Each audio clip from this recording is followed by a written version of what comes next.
Friends, మన మేకలకు కానీ గొర్రెలకు కానీ చలి, జ్వరము, జలుబు చేసినప్పుడు ఎట్లా కనుక్కుంటాము, వాటికి ట్రీట్మెంట్ ఎలా చేయాలో దాని గురించి మనం డిస్కస్ చేద్దాం. ఫస్ట్ ఆఫ్ ఆల్ సిమ్టమ్స్ ఏంటంటే జాగ్రత్తలు తీసుకోవాల్సింది ఏంటంటే, ఫస్ట్ వర్షంలో తడిచినప్పుడు కానీ లేదా చలికాలంలో చల్లటి ప్రదేశాల్లో కూర్చున్నప్పుడు కానీ జలుబు, జ్వరము వచ్చేదానికి ఛాన్సెస్ ఉంటాయి. ఇంకోటి ఏంటంటే మెయిన్ చలికాలంలో చలి నుంచి కాపాడుకోవాలి, ఎండాకాలంలో ఎండ నుంచి కాపాడుకోవాలి మన గొర్రెలను కానీ మేకలను కానీ. తర్వాత ఈ ఫీవర్ వచ్చిందని మనం ఎలా ఫైండ్ చేస్తాం? ఫస్ట్ ఆఫ్ ఆల్ ముక్కు నుంచి నీళ్లు కారుతూ ఉంటాయి. తర్వాత అది గమ్ముగా ఒక సైడ్ కూర్చొని ఉంటుంది. తర్వాత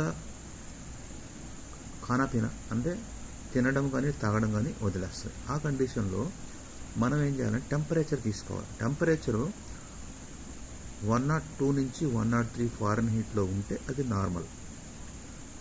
అంటే తర్వాత 99 కానీ 99 నుంచి 101 ఉంటే అది లో టెంపరేచరు. తర్వాత 103 నుంచి 105 హై టెంపరేచరు. ఇది మనకి తెలుసుకోవాల్సిన విషయం. సపోజ్ మీకు టెంపరేచర్ మెజర్ చేసినప్పుడు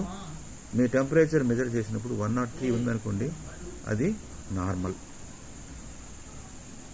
నార్మలే టెంపరేచర్ ఉన్నట్టే. కానీ ఆ టెంపరేచర్లో మీకు మేకలు బాగా తింటున్నాయి అనుకోండి, అప్పుడు జ్వరం ఉండదు. అప్పుడు మనము ఇది మెయిన్ టెంపరేచర్ గురించి. సిమ్టమ్స్ ఏంటంటే, ఫస్ట్ ఆఫ్ ఆల్ అన్నం తినడం, గడ్డి మేత తినడం మానేస్తుంది, నీళ్ళు తాగడం మానేస్తుంది, నోటి నుంచి నీళ్ళు కారుతూ ఉంటాయి. తర్వాత నెమరేయదు, ఒక మూలలో కూర్చొని ఉంటుంది. అటువంటి కండిషన్లో మనం టెంపరేచర్ ఇప్పుడు చెప్పాను మీకు టెంపరేచర్ ఎలా తీసుకోవాలో. తీసుకున్న తర్వాత మనకి ఇప్పుడు ట్రీట్మెంట్ గురించి మాట్లాడదాం. ట్రీట్మెంట్ ఏంటంటే ట్యాబ్లెట్స్. ఫస్ట్ ఆఫ్ మెలనాక్స్ ప్లస్ అనేది బోలస్ ట్యాబ్లెట్ వస్తుంది. బోలస్ అంటే ఏం లేదండి, పెద్ద ట్యాబ్లెట్లు ఉంటాయి కదా, అనిమల్స్ ట్యాబ్లెట్, వాటిని బోలస్ అంటారు.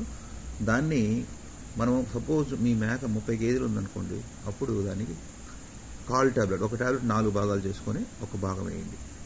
అర్థమైంది? సపోజ్ మీకు ఎమర్జెన్సీ కేసులో మీరు ఉన్న పల్లెటూరులో ఉంటారు, అప్పుడు మీ కాడ మీకు ట్యాబ్లెట్ ఏమి దొరకలేదు, బోలస్ మెలనాక్స్ ప్లస్ దొరకలేదు అనుకోండి. సపోజ్ మీరు మెడికల్ షాప్లో పోయి, ఇక్కడ చిల్లర అంగట్లో కూడా ఉంటాయి, జ్వరము, జలుబు, దగ్గు ఉందని, జలుబు అని వాళ్ళు చెప్తే వాళ్ళు ట్యాబ్లెట్ ఇస్తారు కదా, ఆ ట్యాబ్లెట్ వేసేయండి. 30 కేజీస్కి ఒక ట్యాబ్లెట్ వేసేయండి. ఎమర్జెన్సీ సిచ్యువేషన్లో వేసే డోలో 650 కానీ ఇట్లాంటి వేసేసారు అనుకోండి, జ్వరము తగ్గిపోద్ది. హ్యూమన్కి వేసే ట్యాబ్లెట్లు వేస్తే మీకు తగ్గిపోద్ది. తర్వాత ఏంటంటే ఇంజెక్షన్స్ ఏంటంటే, ఈ ఇంజెక్షన్స్ అన్నీ pregnancy safe. First of all Melnox plus ఉంటుంది ఒకటి. మెల్నాక్స్ ప్లస్ 10 కేజీల బాడీ వెయిట్కి 1 ml. సపోజ్ మేక 30 కేజీలు ఉందనుకోండి, అప్పుడు 3 ml ఏంటి. సపోజ్ 25 కేజీలు ఉన్నా కానీ 3 ml వేసుకోండి, ఏం ప్రాబ్లం. అప్పుడు 20 మీన్స్ అప్రాక్సిమేట్లీ ఒక 5 కేజీలు అటు ఇటు ఉన్న ఇబ్బందులే. సపోజ్ మీకు 30 కేజీస్ ఉందనుకోండి, 3 ml వేయండి. సపోజ్ 20 కేజీస్ ఉందనుకోండి, 3 ml వేయచ్చు. 20 కేజీస్కి కూడా 3 ml వేసినా కానీ మీకేం ప్రాబ్లం రాదు. సరేనా? నెక్స్ట్ జీట్ అనే ఇంజెక్షన్ ఉంటుంది. అది కూడా సేమ్ 10 కేజీకి 1 ml. తర్వాత బెలామిల్ 10 కేజీకి 1 ml. సపోజ్ మీకు ఫీవర్ ఎక్కువగా ఉందనుకోండి, అప్పుడు బెలామిల్ డోస్ తగ్గించండి. సపోజ్ 5 కేజీస్ 10 కేజీస్కి 1 ml వేస్తున్నాం కదా, 1/2 ml వేయండి. అర్థమైందా? తర్వాత ఎన్రోఫ్లాక్సిన్ 10 కేజీకి 1 ml. ఇట్లా 2 days కంటిన్యూస్గా వేయండి. అప్పుడు మీకు జ్వరము, దగ్గు, జలుబు అనేది తగ్గిపోద్ది. Okay friends.